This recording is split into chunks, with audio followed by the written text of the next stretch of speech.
mayam khurumjari miyamna so hena khangnaraba haukiba me humdagi iramdam masida irang asi lepa leitana chatharakli irang asi Burma romdagi changsilegleba mitop singsina yauksulakpadagi irang asi amuk hena lepa leitana chathari hiram asi ki matangda Elite TV na akhanana puthokchaba Voice of the People gi kungani thoi suba saruk fauba mayam puna bideng ta bidana lakpiri ngasi su Voice of the People gi kunhumdoi suba saruk sida iramdam masida leiriba saknairaba miyoi singna masagi oiba kari mot phongdok pirei kari hairei habadu mayam puna muk bideng ta minarasi Manipur da justice purakna ba democracy lehna ba rule of law lehna ba semba citizen for justice Manipur ge mai kai dige mayambu asi kisumba press conference sida harauna welcome tawri me tang hum dagi tawbudi me akoi April kuntarategi hore adum oinama mapungda me tang hum dagi chatharakpa adugumba ithak ipom naiba ethnic class oina tawrakpa adudagi amu mapandagi changakpa kuki marakta tosinaraga leiba adugumba mapangi kangbu force amana suda leiriba kuki militant sing asida mechang changaga tonganba separate administration ama pigedagani haidana tang taraga nithoi mege tara nithoi orapadadi MLA tara my membership tigi resign to banataba including 2 cabinet ministers yauna Manipur government che akoi pamdre separate administration ama tawbiyu thambiyu haidana government of India da memorandum pige ba kuki MLA tara na hariba separate administration asibu saugatpa aduga loinana separate administration ama darkar leire haina haiba ase conspiracy ama galoinana tawba manba abatement galoinana tawba manba kanglup amaga jengti hanana ba punishable under section 153A of the Indian Penal Code kangbu mana kangbu omabu incite to ba yengtin na ba inchin ba toksin ba communal disharmony lehanna ba tawigi pot ama lakhiba adudige sum mathang chatharakpa do adugi maraga sida hoji akoina thengnari ba program sini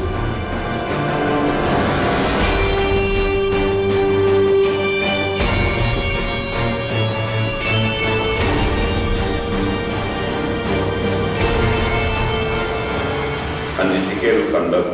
karambo house member amana member na house leiriba dugi sadar chatraga di moidu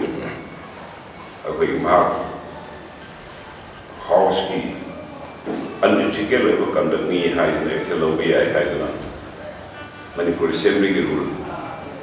jahunda ai ada pandari rule jahunda mani makada complaint petition as given. Democratic country, quite the war was she. Love country to lady of parliament gumba. State the lady by assembly gumbo she, the Nepal Wallapa. Mother lady by MLA Mayam to the Nepal Wallapa, mother Tawida of a tablet by saying as war she. Democracy the delay. Ganatantra mistake and a sati, but I'm late. During the time, Tarap, how we manunga, Moy the Kari Marambi, knowing about too highly, but no Kari, no high to assembly now, whether not to speak. During the time, how we manunga Biro High, so was Biro, when after him during the time, Ondo Man and Kari. Hello, but you have the Moy. Singli report Hanamra, Pira Karmai the Way, Hangai will go on way. I remember Manipur Tokai, Manipuri, Selkra, Toga Tokai Tage, was your donor. Sensitive way behind guy, Aduna, Yang Samna Hyder. We lady were MLA, Tarana, Manipuri Tokai Tage, Hydersi, Iwafunsi. Moy the cooperation no Kari Taurea, Carmine, Comay, the Kari film the lady gang. Ningtina, ꯍꯥꯟꯅ ꯃꯤꯌꯥꯝ ꯃꯃꯥꯡꯗ ꯑꯩꯈꯣꯏ ꯀꯧꯔꯦꯅ ꯂꯥꯎꯊꯣꯛꯈ꯭ꯔꯕꯅꯦꯕ ꯍꯧꯖꯤꯛꯁꯨ ꯃꯤꯌꯥꯝ ꯃꯃꯥꯡꯗ ꯀꯔꯤ ꯀꯔꯝꯍꯥꯏꯅ ꯇꯧꯈ꯭ꯔꯦ ꯍꯥꯏꯕ ꯍꯥꯏꯐꯝ ꯊꯣꯛꯏ ꯍꯥꯏꯗꯅ ꯑꯩꯅ ꯊꯝꯕꯅꯤ ꯍꯥꯏꯔꯤꯕ MLA ꯇꯔꯥꯁꯤꯡꯒꯤ MLAꯁꯤꯡꯒꯤ ꯑꯩꯈꯣꯏ ꯑꯦꯁꯦꯝꯕ꯭ꯂꯤꯗ ꯐꯝꯃꯤꯁꯤ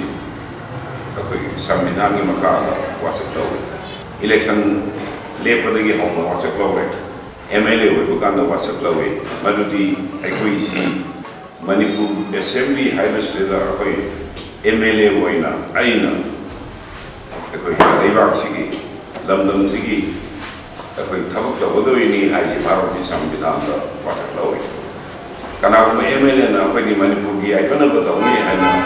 wasak lawna vote kaarga Assembly yaurkana Manipur thugai-gi haigala-agadi unlitigal kandagni madu chadaba yadaba maham chatkadaba sajat-di wangda MLA amana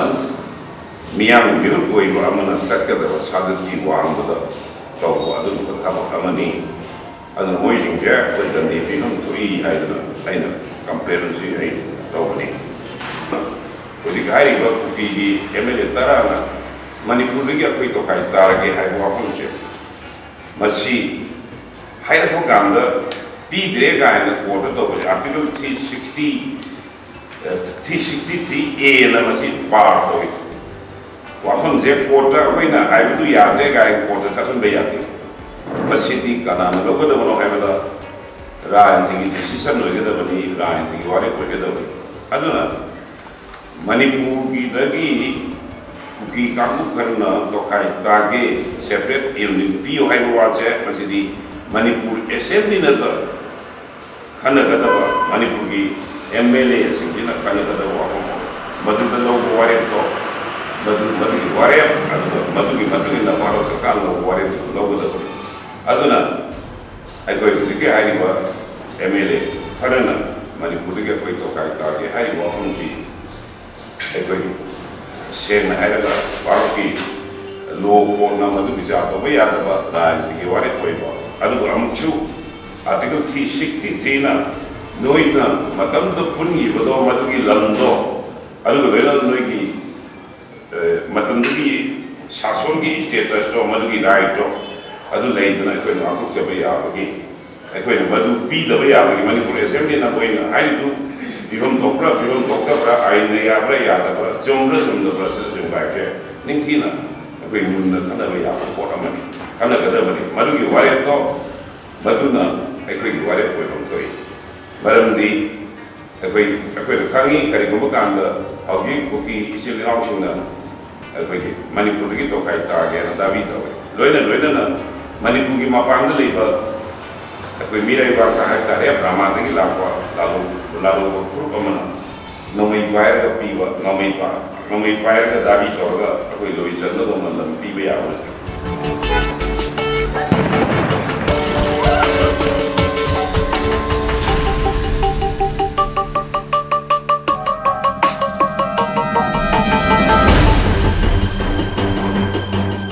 Hujik maruina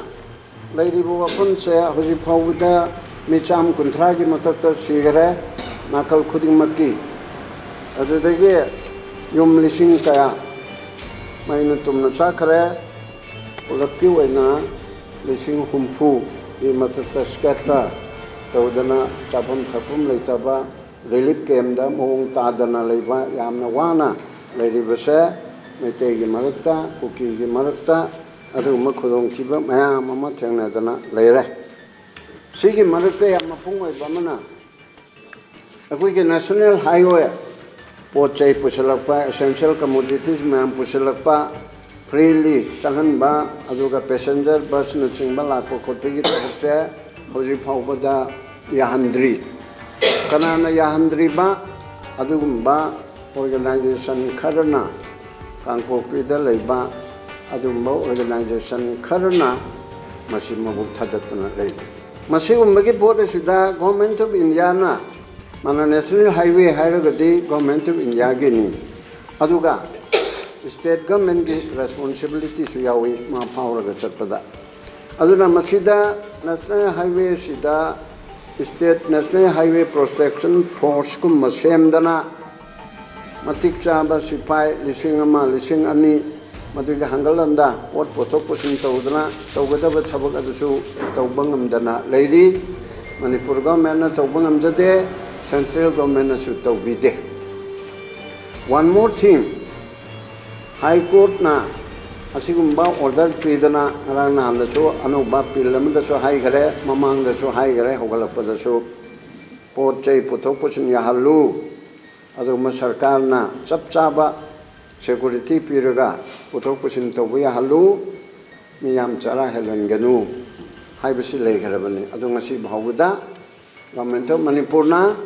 government of India na thabu oina pangthokte Ojik akhoi chinaw cookie singna akhoi same na step down tawdri phobodi akhoi di peace tawroi haikre adordi Manipur da leriba praja punamak mayamna elected tawkraba leader luchin puren punamak na peace pamba tarade akhoi diplomacy ama puthokpa tai masida mabu yaba yadaba tokhaningba gi wafam kari su lakjade haibase akhoi na thamjaninge adona center na tawriba amuk leadership change tawgani haiba tawroi amu haiba aduga chingda akhoi na yengsangani tampak na nakhoi na yengsalo amu haiba ngasi ama hayeng ama haidana leiribasidi Manipur gi mi praja punamak se jati leiri punamak se amaga hanna sunaraga adum loisalla sunu haibagi wafamra haibase akhoi na center government na thamjari ichinaw cookie singdu akhoi na appeal tawjabadi akhoi future gi tamak khallaga oi magi apambal pendable leirambai ai punamak tu dialogue tawsi ichinaw cookie gi pamdabado akhoi democratic kali akhoi form da madu wari sabiraga lan tonadabada madugi maiokta changsallaga madugi lomda changsalla haraga peace dialogue tawraga punamak tu putha akhoi phajaba lomda purak ningai tawsi masidi punamak ichinaw cookie mayam da su awaba tari base akhoi na khangi aduna punamak da sokpane na ichinaw cookie demand tawriba lahol irang tawri punamak na su phada bire haraga nokhoi gi pamba pandaba punamak to through peace dialogue the tobire hairaga democratic form the tobire hairaga wari sase aibise forum for restoration of peace na request appeal tawjari loinana ichinaw tampak ta leiriba ichinaw maite community singdasu akhoina haijaning badi majority group ama oina madugi jati ama oina Manipur da chauna ro lori banena akhoi karamba mong da shanti puraksira haibise mipum khudingmana madurom da wakhandu phatha bire khantha bire hairaga Ojik tholiba punamak seda akhoi mayamna lekhatminaraga shanti pura ningai akhoi kari tawsira haibase yamna sincerity oina akhoi thabak tawminaba ama change haibase su akhoi na thamjari 28 ta phonghiba adugi marilena inda today da phongba madudi akhoi 3 trucks carrying a heavy consignment of arms and ammunition haidana from a black market located in the China-Myanmar border. Adudagi haiba Myanmar fauleraga. Adumba map tarak ahumda pusalak bahaibase yamdarabada akoina lanai oina pabada tarak amada lising mari manga gumma chalagadi tarak ahumda di yamdarabada lising tra manga lising tara muk chalagana lising kuntra adu bi minimum lising tara kungi matata oire ba potse chumda badumandi kona tawani cookie militant singda pinana ba purakpani haibi gi pot ama chauna phongna gare ko si aina haiba nate paper na print amchu electronic media na phongna harabani masigi purakhadi basa intelligence report tagi suyawi haidano ko tawi paper ama natraga amada adudagi amu puchalakadaba leiredana intelligence na report pi haibigisu as per newspaper report ki matungina akoina pau phangi lalamagana madu newspaper ki pau do lale haibiduna amani akoi newspaper da phangba India today the yawbising adu tasilaga haijabani adu sumaina to buchina puchalakpachana chumagadi if it is true and correct oiba pau eragadi Government of India na, Government of Manipur na kari togi. May matagde kesa loka karba, loka pamthokpani, loka langwani, loka taraga di adu nungai roi. Masigida illegal transaction nama tori ba arm and ammunition si illegally aina yadaba mong da pusili base, kes loka pamthoi, loka langwani na kali. Masidi chumnagi judicial inquiry na yaroi CBI da CBI gumba national agency amana independent agency amana either CBI or NIA national investigation agency gumba amana machi kupna thijin gadabna aduna hairi baching che karai bobada thijille thijinde haiba adugi malil lenana koina India gi Rashtrapati age president honorable president Murmu ji da koina tijeri bide hairi ba mayam se masi karai boba chummi chumde aduga masi su gi kangbu da su chanari ba kangbu aduda yauri ba kuki militen haina khangnari ba adugi kangbu ge makota yauhrabra yaudribra aduga karigma yaure hairagadi mado authority na kari action laure authority na tumina lerisi yarab jala yabamde thokte yaramoy adu kari action laukhala adudagi asigumba illegal arms singache mase lalon bai tikpa putok pochin tawriba kholiba mayam se yahan mum thoktabsi kari yahan bano sima aduga loinana hojik phawbada leiribasida Manipur gi apunba saktam se jati kunthra ga manga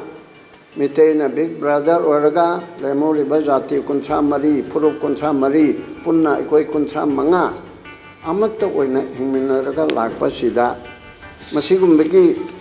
fugaina ba Manipur ge apunba saktam di kahelloi haidana union government na so haiba state government na so haiba aduda su koina tatana haije Manipur ki territorial integrity di Amit Shah ji na Manipur government na Bharat Sarkar na Manipur ki apun bagi territorial integrity di thugai bangamde as per law constitution ki matunge na article 3 da Jammu Kashmir da tawba adugumna tawba natana government na akoi pitho e haibangamde aduga thugai de haibangamde aba adumna de waraga administration nama tongan na pi bahai bese hana nasu administration nama ngasi dano bomoina haige hana su haigare singi de administration nama tonga laga leiko nam nechimbra scheduled tribe ki singi oiba 371 sida aduga autonomous district council act 1971 72 adi 2000 how hairabra amen tawra autonomous district council act si hana leiriba separate administration nama tribal administration nama hana degi British ki matam degi divide and rule man begi mong ado lakpa de India da pullaba matung da su tribal gi di hill gi di administration nama to bahaidana tongana thaido ga leiriba sina separate administration chi hojik leiye adugi separate administration do mapung phahande autonomous district council jo mapung phana shakti pide panchayat mapung phana shakti pide municipal council da mapung phana shakti pide haibiduna amane abako aduga khaidi khaido ga leya adu maina leiriba sibauda penda dana Manipur gi emotional integrity si kahin beya ba mongda mateng pangi ba MLA tara hojik pawa moi la le haidri aduga kidana tawbne so haidri MLA tara sige manungda mantri ani yawi mantri ani de to e haidri aduga chief minister na moi botan thokle ana governor na order thokana tawba disu tawdri aduga ruling party ge MLA tare BJP ge tare ne yawri chi tara si manungda minister yawraga hai ba tare che party na khalli ba party ki wakhalon de ki wang mandla na chatkare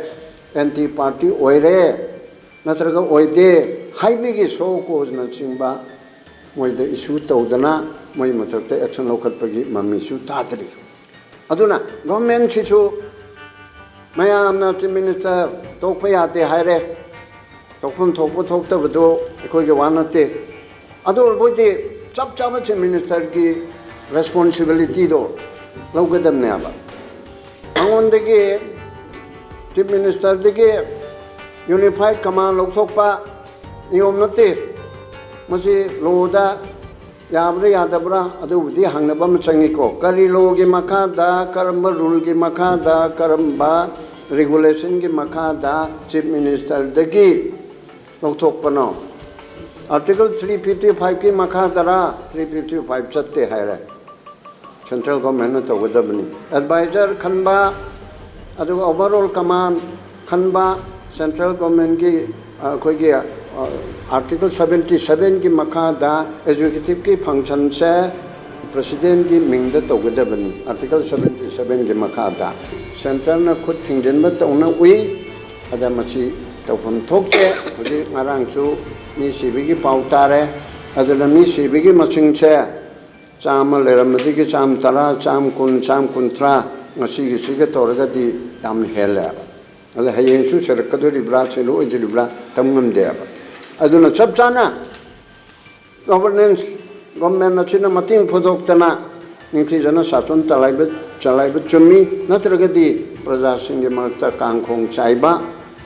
amaga hana tongnari ba ningchina da ba manbigi mong ama ulipse jati emaga ningchina da ba manba mong che henjelaktana civil war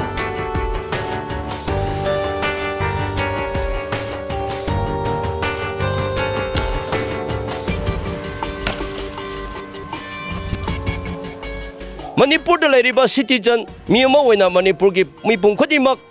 aikoina aikogi hak se kari noiraga aikoi shanti pami peace pami normalcy pami abse aikogi hatni masida kanana thingba yaroi aduna hojikti chingi mi khangde tamgi mi khangde Manipur da leiriba kanglup jati khodimak ta forum for restoration of peace na thamjabadi peace pamba tarade magi kanglup adugi landu to peace pame haiba akhoi shanti oirasi haiba pamba mi pung khodimak ching khangde tamgi mi khangde loina lekhat piro support to biro akhoi khongthang khong changsalase akhoi khongthanglase afaba ma shanti ma purangningai gi tamakta khongthaminarasi haibase akhoi ngasi mi phamasida akanba akhoi na message ama thamjabani last ta aina request tawningbedi ichi now cookie singso nohoi amtang akhoi mi oibanena amtang phada biyo ngasi awaba tariba punamak se nokhoi khakta nate moi khakta nate akhoi punamak ni aduga nokhoi gi ichi now kaya micham praja kaya su awaba taraga leiribani maduna noina apamba demand tawningba demand ado India gi manungda leibnina Constitution of India leibnina madugi democratic form da demand tawbiraga peace dialogue tawbiraga chathabiraga akhoi table conference tawraga reason together tawraga afabada dialogue tawraga afaba lomda puraglaga akhoi nungsi chana na hingmina se abse akhoi forum for restoration of peace na akhoi request tawjari appeal tawjari tampak ta leiriba mayam na su afaba kaya tawbasu lei akhoi gi kaino soi gi ba kaya masu leiramgani adubu ngasi akhoi tung gi khallaga chorong surong angang generation kaya gi punsi khallaga Manipur da jati kuntramari panmina raga leimina banena punama gi interest da khanbire heraga majority community oiriba ichino maite singasu thamoi wakhan chauna lekhallaga karamaina tawsara kari tawrasara haibase akhoi gi community khutimakta taidap tawbiraga masigi peace dialogue aduga solution gi process se akhoi haubagi lekhatpagi matam oirabra haibase masigi role lobio haiba lode haiba nate lowri adubu henna lohollaga athuba matamda normalcy purak halase haibase akhoina request tawje appeal tawjari akhoi CSO mayam stakeholder mayam da lengakna meeting kauraga karamaina Manipur se shanti ohansra haibagi mifam kodaba tarade ngasi lengak se normalcy peace pamdabani haibase akhoina haijagani इरमदम असिदा लैरिबा सकनाइरबा सिंगी मसागी ओइबा मोट मयाम पुनमुक मिदेंग तामिनख्रबा मतुंगदा ngasi oinadi voice of the people gi kunhumdoi suba saruk matang ase lusinjare channel simaktada pungfam simaktada mathangi episode ta kanana kari mot phongdore I kari hare abadu mayam punamuk mideng taminarasi ngasi oinadi kainana ba yathangni jari